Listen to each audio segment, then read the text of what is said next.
পাই নাই, অতঃপর আমি আপনাকে আশ্রয় দিয়েছি, আপনি পথহারা ছিলেন, আমি আপনাকে পথের দিশা দিয়েছি।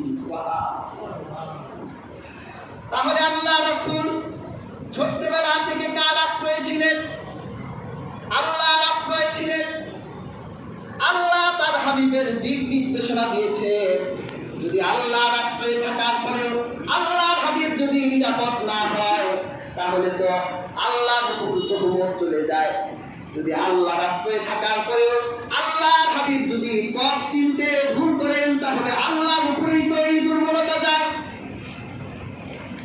প্রিয় হাজিরিন, এই সমস্ত মানুষগুলো আল্লাহর হাবিবের পিছনে এমন ভাবে লেগেছে যে রাসূলুল্লাহ জীবনে কি কি করতে পারবে না, এদের কাজ করে এগুলোই হয়।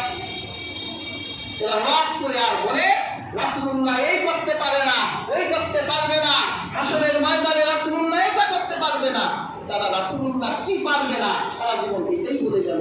রাসূলুল্লাহ সাধারণ, তাদের বুদ্ধি কখনো বের হয় না। অথচ ছোটবেলা থেকে আল্লাহ রাসূল সাল্লাল্লাহু আলাইহি ওয়াসাল্লাম